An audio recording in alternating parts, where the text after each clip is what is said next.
welcome along to the Football Chat. Now this channel is going to be discussing all matters football, whatever league, it doesn't matter. So today, with the Premier League just hours away now, I'm going to give you my 2017-2018 Premier League predictions. I'm going to start from last and I'm going to go to the eventual champions. Right, so number 20th place. Unfortunately, Swansea fans, I think it'll be you. You'll accept to lose Gylfi Sigurdsson, and you haven't really added to your squad that much. Yes, you brought in Tammy Abraham. He was great in the Championship last year, but is he going to make the step up to the Premiership? I know he's banged in a few goals pre-season, but let's give him the benefit of the doubt and let's see. But I'm not sure, so I'm going to think you'll finish in 20th. 19th, Watford. Again, their team last season just seemed to start by the skin of their teeth. I know recently you've brought in Andre Gray, but I'm not sure your squad's strong enough for the Premier League this season. You brought in Will Hughes, another Championship player, but I just think you're a bit weak for this season. I think you'll get relegated. Now 18th, the first of the newly promoted teams, I'm going to go Huddersfield. They have strengthened their squad from last year, there's no doubt about that, but it's predominantly with Championship players, and I'm not sure that they'll make a step up to the Premier League. I think they'll shock a few teams, and I'm sure they will play their socks off, but unfortunately Huddersfield fans, I think you're destined for the drop. Now 17th, you could say I've been a bit biased here, but I'm going to go with my team in Brighton. I think we'll just stay up. Yes, we're newly promoted, but I think the signings we've been making has gone under the radar really, and I'm not sure people really, when they say teams to be relegated, I just think it's easy for them to pick the newly promoted teams. I'm not sure they really look into the teams, really analyse it, but I think that we'll avoid a drop, and I think that in the few years to come we could be West Brom, Stoke, you know, consistently mid-table in the Premier League. 16th, I'm going Burnley. I did do this table before they lost Andre Gray, so maybe they could be a bit lower now. I believe he was quite pivotal to them and their team. They've got a good manager in Sean Dyche. He's been there a few years now, and he's obviously instilled a good work ethic into the team, and they're all like workmen, so I think they'll stay up, but they're another team destined to be in a relegation fight, I'm afraid. 15th, I've gone Crystal Palace. They haven't really added to their squad very much, but I think the team that they've got at the moment is, although it pains me to say it being a Brighton fan, I think they're more than good enough to start up in a Premiership, with the likes of Cabaye, Benteke, Andros Townsend, maybe Zaha.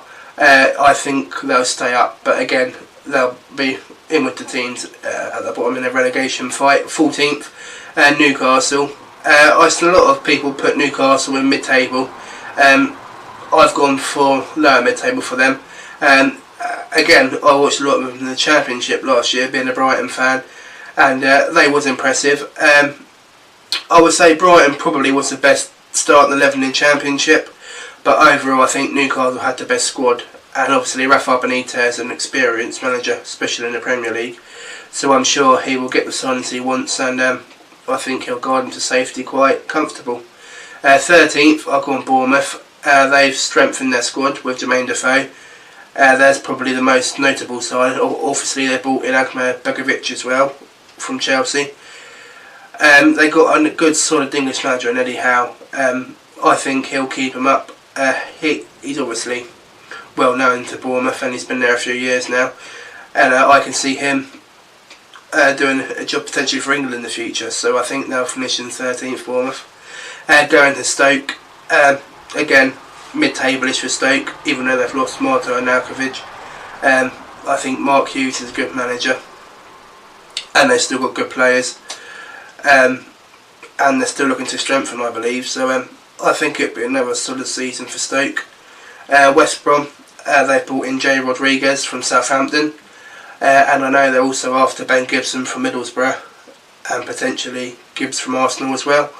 So they're looking at experienced Premier League players to strengthen their team.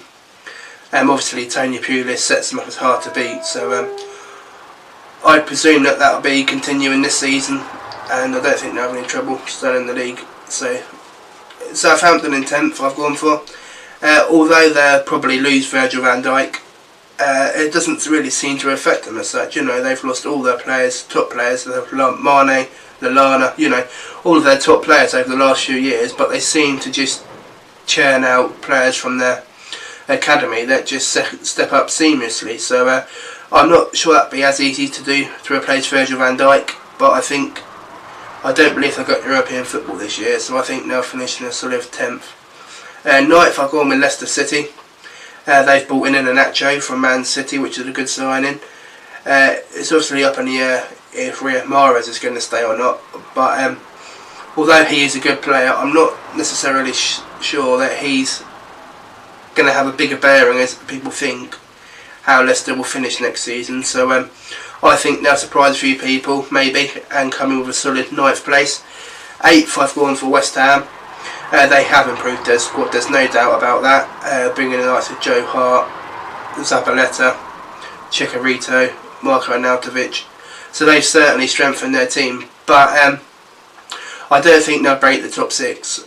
I think they'll be knocking on the door, but ultimately I think they'll finish 8th place, which will be quite respectable for West Ham. 7th I've gone with Everton. Again, they've strengthened their squad well, bringing back the likes of Wayne Rooney. They've obviously brought in a few other key areas as well. They're looking to get Sigurdsson from Swansea as well, aren't they? So yeah, Ronald Koeman's done a good job there, and maybe they could break into the top 6. But I think with European football this year, if they qualify for the Europa League, I think that could scratch their squad. So I'm going to go 7th for Everton.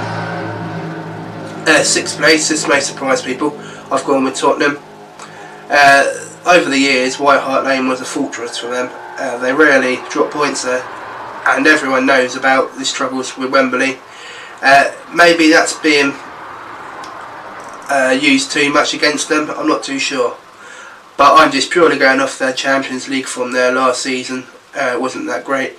Also, they've lost Kyle Walker, but I think Kieran Trippier is a very much able replacement in right back. So I think they'll finish 6th. In 5th place I've gone with Liverpool. It's up in the air with Coutinho, isn't it? But I don't think they'll be able to break the top 4 this season, just purely because of the Champions League aspect. And obviously got the FA Cup as well and the League Cup.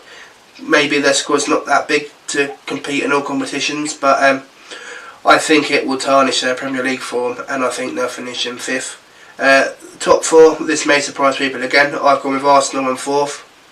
Although they have got European football, so to speak, in the Europa League, I'm not sure Arsene Wenger will take that serious. I'm sure he'll play kids in the competition, like what he has done in recent years with the League Cup. They've obviously brought in Alexander Lacazette to strengthen their striking options. Again, another team, they've got a player up in the air, or two if you like, with Ozil and Alexis Sanchez. We don't know what's going on there. But I think they'll be strong enough this season to finish in 4th position. 3rd, I've got Man United. I think Jose Mourinho is slowly getting the team he wants. He likes big, solid players. He likes his tall team. And obviously he's brought in Nemanja Matic this week in the midfield, adding to add with Lukaku, who he's brought as well. I think they'll be knocking on the door for the league title, but ultimately I think they'll finish 3rd. 2nd, I've gone with last year's champions, Chelsea. They have brought in some players, obviously Morata's the main one I guess, but have they really brought in players that can perform in the Premier League and start the season? Have they got a good enough team, with players that can perform at the top of the league? I'm not so sure. I think they'll be right up there, but I don't think they'll win the league this year. I think they'll be 2nd. So there's one team left to win, and that's Man City. They've obviously strengthened their defence, which they needed to do, because they was leaking goals left, right and centre last year. They've obviously brought in Mendy from Monaco in the defence, along with Kyle Walker from Tottenham. And they've never really had any problems going forward. It's been defensively. And I think Pep Guardiola has got that identified, then he's got in the players that he thinks will make him a solid defensive team as well as good attacking team. So I believe Man City will win the league. I've put the league in at the end probably that I've made up to show you all. Thanks for watching. If you enjoyed this video, please give me a thumbs up, and if you'd like to hear more videos, please subscribe so you don't miss out. Thanks for watching.